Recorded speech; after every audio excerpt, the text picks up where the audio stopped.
하나님께서 우리에게 주신 말씀은 시편 17편 1절부터 15절까지 말씀, 구약성경 813쪽입니다.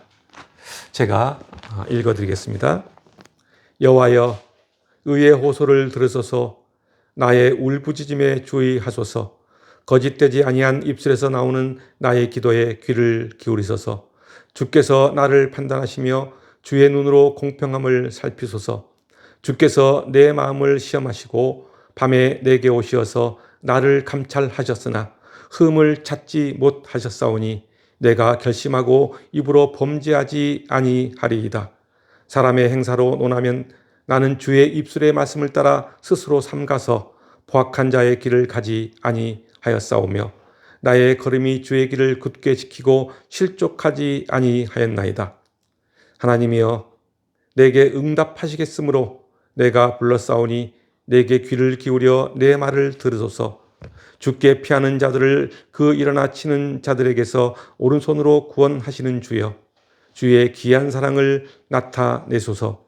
나를 눈동자같이 지키시고 주의 날개 그늘 아래에 감추사 내 앞에서 나를 압제하는 악인들과 나의 목숨을 노리는 원수들에게서 벗어나게 하소서. 그들의 마음은 기름에 잠겼으며 그들의 입은 교만하게 말하나이다. 이제 우리가 걸어가는 것을 그들이 에워싸서 노려보고 땅에 넘어뜨리려 하나이다. 그는 그 움킨 것을 찢으려 하는 사자 같으며 은밀한 곳에 엎드린 젊은 사자 같으니이다. 여호와여, 일어나 그를 대항하여 넘어뜨리시고 주의 칼로 악인에게서 나의 영혼을 구원하소서. 여호와여, 이 세상에 살아있는 동안 그들의 분깃을 받은 사람들에게서 주의 손으로 나를 구하소서. 그들은 주의 제물로 배를 채우고 자녀로 만족하고 그들의 남은 산업을 그들의 어린 아이들에게 물려주는 자니이다.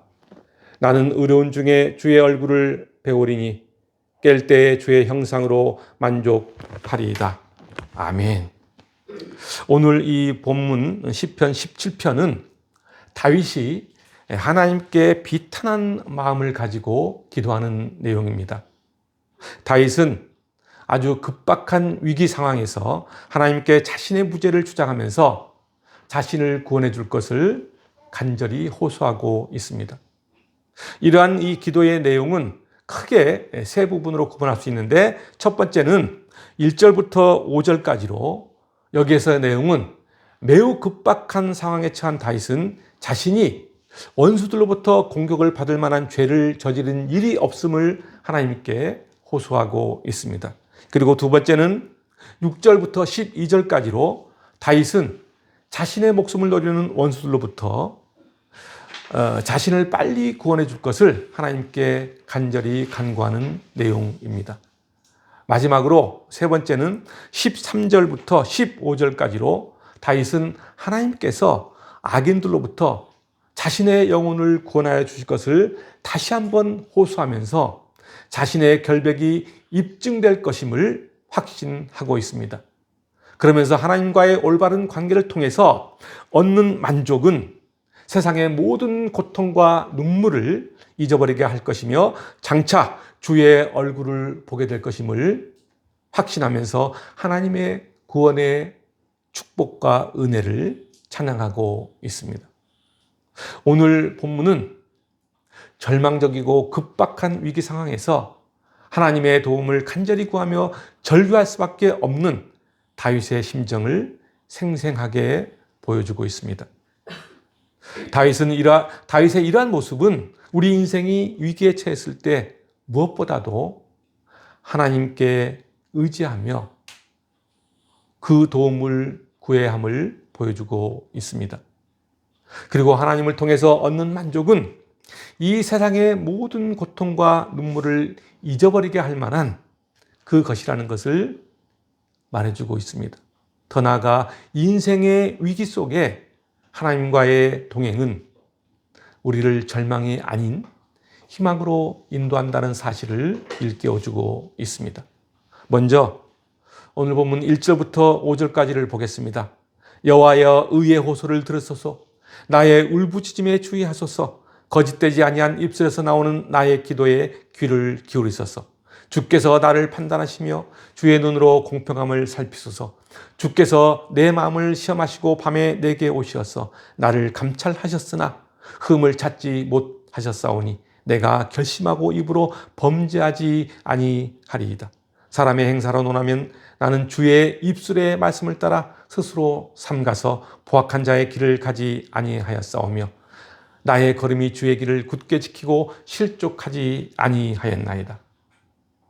1절에서 5절까지의 내용을 보면은 다윗은 자신에게 퍼부어지는 원수들의 비난과 공격에 대해 하나님께서 자신의 무죄를 인정해 달라며 간절히 기도하고 있는 것을 볼 수 있습니다. 1절을 보면은 여호와여 의의 호소를 들으소서 나의 울부짖음에 주의하소서 거짓되지 아니한 입술에서 나오는 나의 기도에 귀를 기울이소서라고 간청합니다. 다윗은 여기서 하나님께 들으시고 주의하시고 귀 기울이소서라고 3번이나 하나님께 요청하고 있는 것을 볼 수 있습니다. 매우 다급한 상황임을 알 수 있습니다.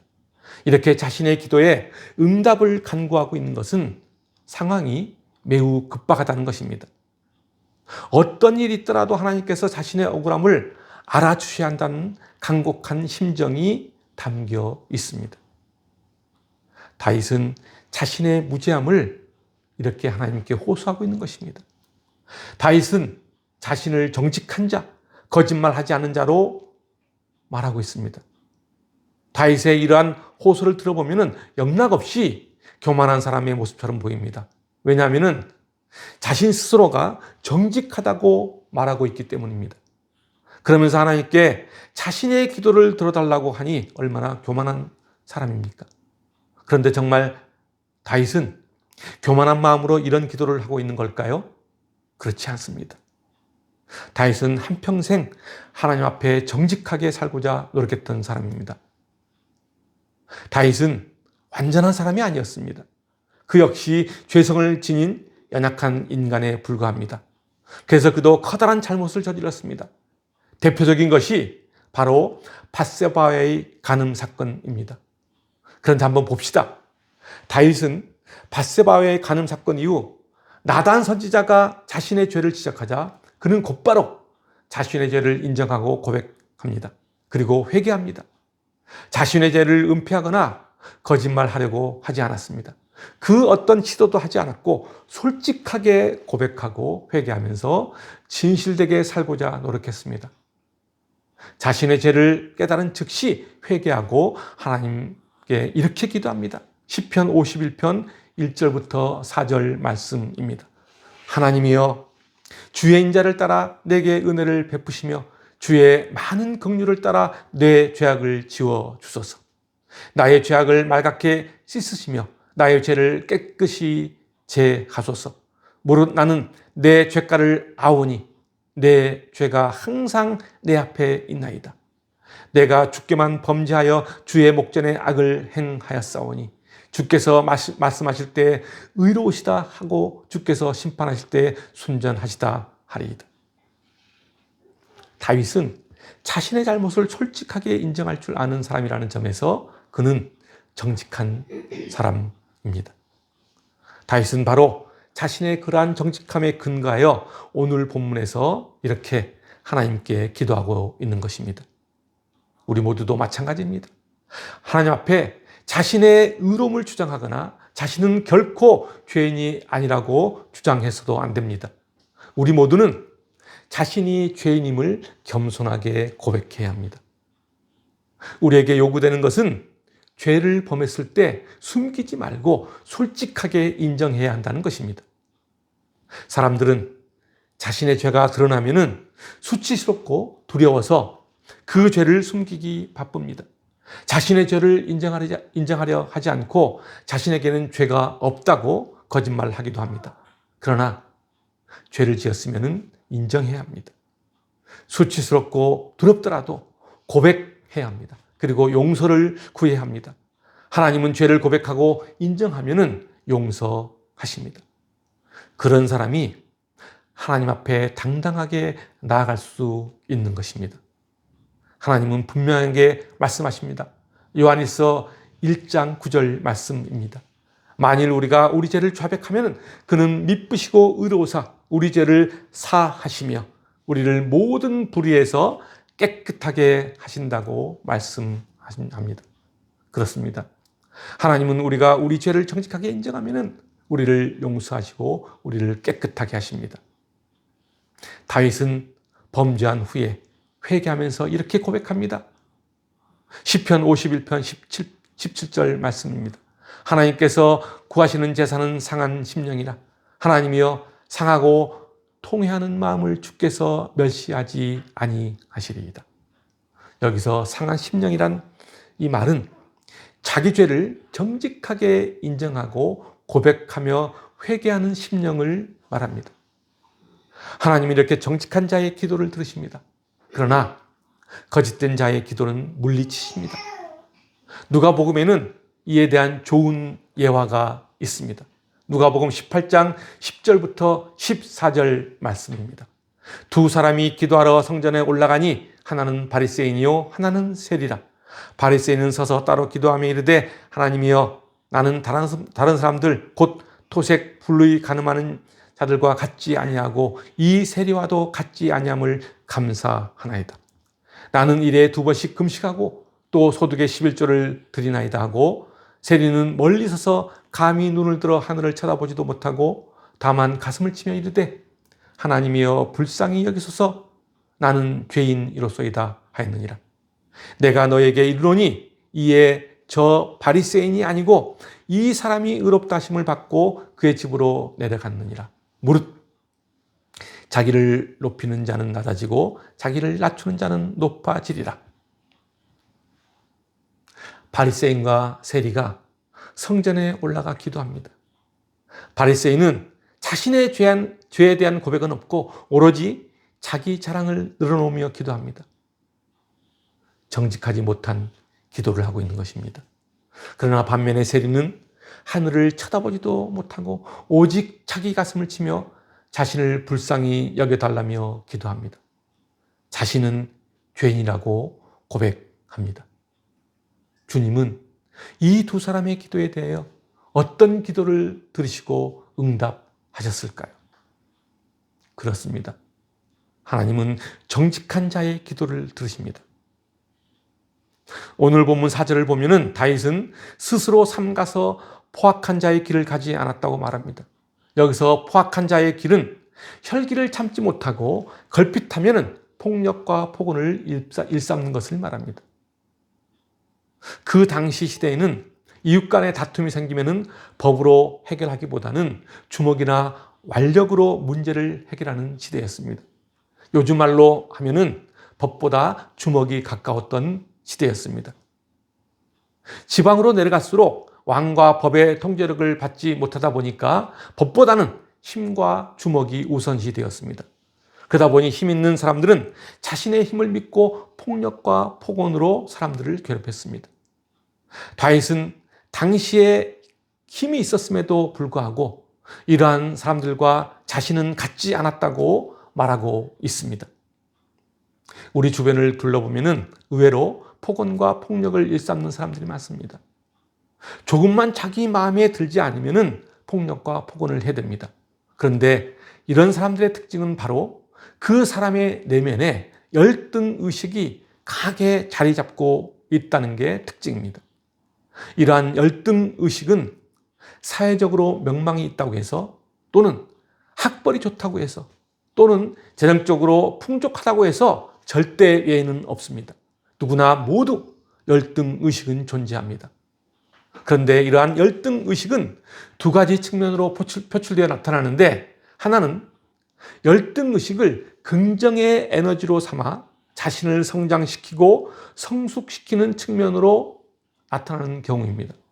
그리고 또 다른 하나는 열등의식을 자신의 이기적인 욕망을 충족시키는 데 사용하는 경우입니다. 열등의식을 이기적 욕망을 충족시키는 데 사용하는 사람의 경우는 자신의 열등의식을 철저히 숨기려고 합니다. 그래서 남의 시선을 의식합니다. 남의 주목을 받고 싶어 합니다. 인정을 받고 싶어 합니다. 그러나 그것이 충족되지 못하면 이상현상이 나타나게 되는데, 그럴 때 나타나는 이상현상 중에 하나가 바로 폭력과 폭언입니다.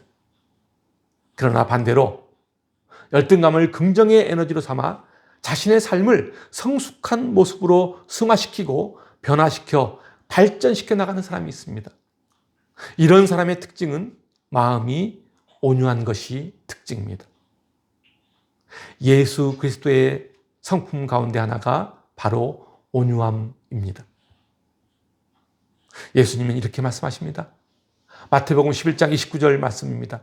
나는 마음이 온유하고 겸손하니 나의 멍에를 메고 내게 배우라. 그리하면 너희 마음이 쉼을 얻으리라. 그렇습니다. 예수님은 자신의 온유한 심성을 배우라고 말씀하십니다. 그럴 때 우리는 마음의 쉼을 얻을 수 있는 것입니다. 마음에 쉼이 있는 사람은 다른 사람들을 쉽게 받아들일 수 있는 마음의 공간이 충분한 사람입니다. 마음의 여유와 온유함이 있을 때 비로소 우리는 진정한 그리스도의 평안을 누릴 수 있습니다. 사람들은 온유하고 마음이 여유로운 사람을 통하여 마음의 안식을 얻고 또 그 사람과 가까이 하기를 원합니다. 그런 사람이 바로 성숙한 사람이요, 지혜로운 사람이며 진정한 하나님의 자녀입니다. 다시 오늘 본문 6절을 보면은 하나님이여 내게 응답하시겠으므로 내가 불렀사오니 내게 귀를 기울여 내 말을 들어소서라고 말하고 있습니다. 하나님께서 응답하실 것이기 때문에 자신이 기도한다고 말하고 있습니다. 확신에 찬 믿음으로 기도하고 있습니다. 장차 미래에 응답받을 것을 미리 감사하며 노래하는 믿음의 기도입니다. 이러한 자세는 하나님에 대한 믿음이 굳건하기 때문에 가능한 것입니다. 마가복음에서 예수님은 이렇게 말씀하십니다. 마가복음 11장 24절 말씀입니다. 그러므로 내가 너희에게 말하노니 무엇이든지 기도하고 구하는 것은 받은 줄로 믿으라. 그리하면 너희에게 그대로 되리라. 그렇습니다. 응답하실 것을 믿고 감사 기도하는 것은 반드시 풍성한 은혜가 함께한다는 사실입니다. 믿음이란 단순히 기도 응답에 대한 믿음만을 말하는 것이 아닙니다. 그것은 하나님과의 깊은 신뢰를 바탕으로 하는 것입니다. 오늘 본문 7절을 보면은 주의 귀한 사랑에 대하여 언급하고 있습니다. 이 말이 무슨 말일까요? 그 귀한 사랑은 보통과 다른 특별한 사랑을 말합니다. 사람의 생각과 기대를 초월하는 하나님의 놀라운 사랑, 그 사랑을 말합니다. 하나님의 무조건적인 사랑, 다시 말하면 예수 그리스도의 십자가 사랑을 말하는 것입니다. 우리를 위해 예수 그리스도를 십자가에 내어주신 그 사랑입니다. 그 어떤 조건도 없는 사랑, 변함없는 사랑, 영원한 사랑, 절대 버리지 않는 사랑, 그 사랑을 말합니다. 우리 모두는 그 귀한 사랑으로 살아가는 존재들입니다. 하나님의 귀한 사랑으로 우리는 구원을 얻었고 하나님의 그 귀한 사랑으로 우리는 천국을 기업으로 받은 자들입니다. 다윗은 이 귀한 사랑에 근거하여 자신을 구원해 달라고 호소하고 있는 것입니다. 또한 자신의 기도를 듣고 악인들로부터 자신을 보호해 줄 것을 요구하고 있습니다. 그러면서 오늘 본문 8절과 9절에서는 나를 눈동자같이 지키시고 주의 날개 그늘 아래에 감추사 내 앞에서 나를 앞지 않는 악인들과 나의 목숨을 노리는 원수들에게서 벗어나게 해달라고 요청하고 있습니다. 하나님의 세심한 보호와 요청을 구하고 있는 것을 볼 수 있습니다. 그러니까 자신을 에워싸고 있는 악인들과 원수들로부터 하나님께서 눈동자같이 지켜주시고 당신의 날개 아래에서 보호해 주시기를 간구하고 있는 것입니다. 어린 시절 학교 앞에서 파는 노란 병아리를 사서 키우다가 실패한 경험들을 여러분들은 한두 번씩 경험했을 것입니다. 부화장에서 나온 병아리들은 약해서 쉽게 죽는다고 합니다. 그래서 곡식가루도 넣어주고 물그릇을 놓아주고 온도를 맞춘다고 전구도 켜주고 온갖 정성으로 보살피지만은 어미닭이 보살피는 것만큼 할 수가 없습니다. 병아리가 알에서 나온 직후에는 적응력이 떨어지기 때문에 한동안 어미닭의 품속에서 체온을 유지해야 한다고 합니다. 병아리들에게는 어미닭의 날개 그늘 아래가 이 세상에서 가장 안전하고 편안한 쉼터가 됩니다. 마찬가지로 어미새의 날개 그늘은 새끼 새들에게 있어서는 가장 안전하고 편안한 장소입니다. 다윗은 이 같은 모습을 하나님의 사랑과 보호와 인도하시는 모습으로 비유한 것입니다. 다윗에게는 자신을 압제하는 악인들과 원수들이 있었습니다. 이런 상황 속에서 하나님께서 자신을 어미닭이 병아리를 지켜주는 것처럼 지켜주시기를 간절히 구하고 있는 것입니다. 우리들도 마찬가지입니다. 인생을 살면서 주변에 나를 괴롭히고 억압하는 악한 원수들이 있게 마련입니다. 성도들에게 있어서는 가장 악한 원수는 사탄 마귀입니다. 주님께서 우리를 지켜달라고 간구합시다. 다시 오늘 본문 11절과 12절을 보면은 다윗을 괴롭히는 악인들의 모습을 보여주고 있습니다. 이제 우리가 걸어가는 것을 그들이 에워싸서 노려보고 땅에 넘어뜨리려 하나이다. 그는 그 움킨 것을 찢으려 하는 사자 같으며 은밀한 곳에 엎드린 젊은 사자 같으니이다. 악인들은 다윗과 그를 따르는 선한 무리들을 넘어뜨리기 위해 에워싸고 날카로운 이빨로 먹이를 잡아먹는 사자처럼 자신을 먹잇감 다루듯 한다고 호소하고 있습니다. 그러면서 다윗은 그들을 향해 복수하려고 달려드는 것이 아니라 오직 하나님께 엎드려 하나님께 호소할 뿐입니다. 다윗에게 힘이 없어서 그러는 걸까요? 다윗은 단지 이 모든 것을 하나님께 맡기고 있습니다. 다윗은 자신을 죽이려는 사울 왕을 죽일 수 있는 절호의 기회가 2번이나 있었음에도 불구하고 그를 죽이지 않고 살려보냈습니다. 다윗의 주변에는 많은 적대 세력이 있었음에도 불구하고 이스라엘 역사상 가장 위대한 왕이 될 수 있었던 것은 그가 원수까지도 포용하는 넓은 마음을 가졌기 때문입니다. 그렇습니다. 우리는 악을 악으로 갚지 말고 선으로 갚아야 합니다. 그것이 바로 예수 그리스도의 마음입니다. 오늘 본문 15절에 주의 얼굴을 본다고 말하고 있습니다. 여기서 주의 얼굴을 본다는 것은 하나님을 눈으로 본다는 것이 아니라 하나님의 살아 계심을 삶에서 경험한다는 이야기입니다. 다시 말하면은 기도를 통해 하나님의 임재하심과 은혜를 체험한다는 것을 말합니다. 정직한 기도는 하나님과 만나는 아주 특별하고도 신비한 영적 체험을 가능하도록 만듭니다. 기도는 주님과의 소통입니다.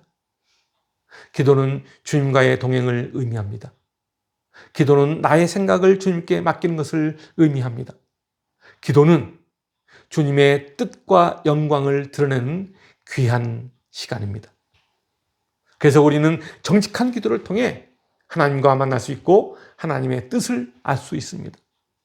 때로는 희미할지라도 장차 가까운 장래에 하나님은 당신의 뜻을 우리의 삶에 펼치실 것입니다. 사랑하는 성도 여러분, 인생을 살면서 고난을 당하고 원수들이 나를 공격할 때 하나님께 기도하며 한 걸음 한 걸음 나아갑시다. 그것이 여러분의 삶을 평안과 축복으로 나가게 만드는 원동력입니다.